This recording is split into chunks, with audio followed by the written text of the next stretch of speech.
प्यारे बच्चों, dream study point में आप सभी का स्वागत है। तो आज की इस वीडियो क्लास में बिहार बोर्ड के क्लास 7 के हिंदी के पाठ 14 हिमसुक के सभी प्रश्नों का हल करने वाले हैं। तो चलते हैं पहले प्रश्न पर। पहला प्रश्न दिया हुआ है, अवध नरेश राजकुमारों की परीक्षा क्यों लेना चाहते थे? तो इसका उत्तर हो जाएगा, राजा को अपना उत्तराधिकारी चुनना था। 3 लड़के विद्वान बुद्धिमान तो थे, लेकिन तीनों में श्रेष्ठ ज्ञान किसके पास है, इसकी जानकारी के लिए राजा ने अपने तीनों राजकुमारों की परीक्षा लेनी चाहिए।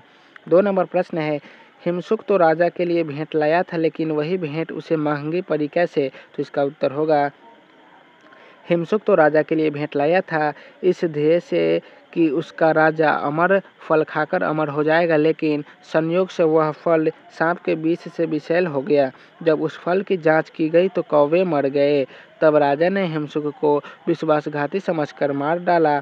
इस प्रकार राजा के लिए उपकार की भावना रखने वाले हिमसुक को जान गंवानी पड़ी और वह भेंट उसे महंगी पड़ी।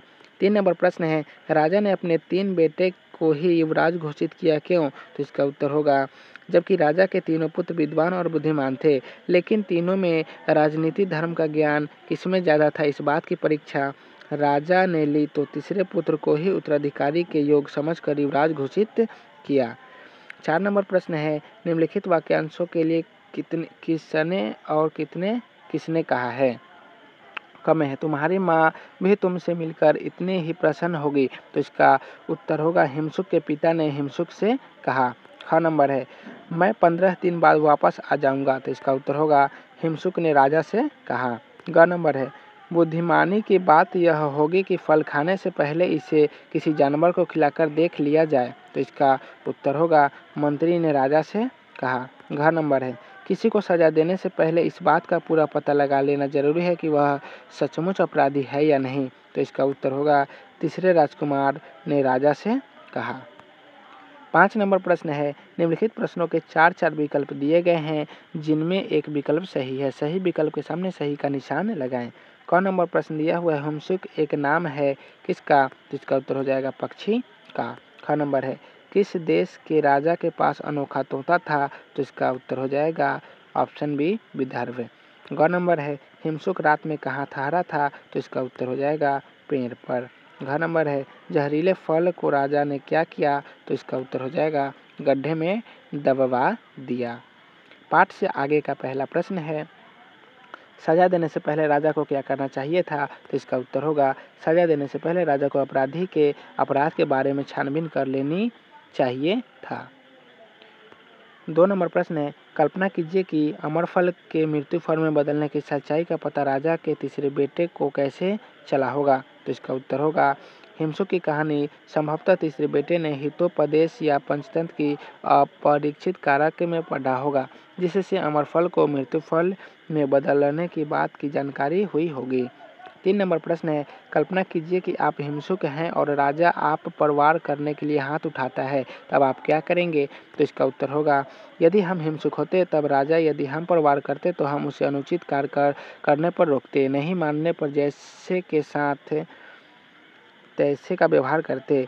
चीनी का ठोंगा, यह एक लघु कहानी है जिसमें बताया गया है कि बच्चों को कार्य की प्राथमिकता देनी चाहिए। एक लड़का मोहन की मां चीनी लाने दुकान भेजती है। लड़का चीनी लेकर लौट रहा था, रास्ते में अन्य बच्चों के साथ खेलने की तलक उठी। वह चीनी का ठोगा गोली धरती पर रखकर खेलने लगा जाता है। जब उसे माँ के आदेश का ख्याल आया तो चीनी उठाया, जिसका ठोंगा गीला हो गया था। माँ ने ठोंगों की गीला हालत में देखकर लड़के को डांट दिया। लड़का रूठ गया। क नंबर में, क्या माँ का मोहन का डांटना उचित था? तो इसका उत्तर हो जाएगा, इसका उत्तर क्या होगा, क्या मोहन का रूठना उचित था? हाँ, क्या मोहन का रूठना उचित था? तो उत्तर उचित नहीं था। व्याकरण का पहला प्रश्न है, पठित पाठ से 5 ऐसे वाक्य छाट कर लिखिए जिनमें ने का प्रयोग हुआ है। तो इसका उदाहरण क्या है? राजकुमार ने यह कहानी सुनाई। तो इसका उत्तर होगा, राजा ने अपने तीसरे बेटे को उत्तराधिकारी घोषित किया। दूसरा में हो जाएगा, राजा ने अपने तीसरे पुत्र को परीक्षा लेनी चाहिए। तीसरा हो जाएगा, हिमसुक के पिता ने कहा। चौथा, सबसे बड़े लड़के ने कहा। दूसरे लड़के ने कहा। इस सभी में क्या है? ने का प्रयोग हुआ है। 2 नंबर प्रश्न है, निम्नलिखित युग्म शब्दों से वाक्य बनाइए। तो इसका उत्तर क्या हो जाएगा? साथ साथ गेहूं के साथ धनु भी पीसा जाता है, घून भी पीस जाता है। 4 दिनों के बाद ही आऊँगा। एक एक करके सभी भाग गए। पूरा फल मत खाओ। बढ़ते वह कहाँ आ गया। 3 नंबर प्रश्न है, रिक्त स्थानों को भरना है। मृत्युदंड, कृतज्ञ, विश्वासघाती, उत्तराधिकारी, राजकुमार और कृतघ्न, इस सभी का क्या करना है? उत्तर देना है। तो पहला हो जाएगा, जो किसी के विश्वास को ठेस पहुंचाता है क्या कहलाता है? विश्वासघाती। दूसरा, राजा का लड़का क्या है? राजकुमार है। तीसरा, किसी की मृत्यु के बाद उसकी संपत्ति पाने का हकदार कौन होता है? उत्तराधिकारी। मौत का सजा सुनाए वो क्या कहलाता है? मृत्युदंड।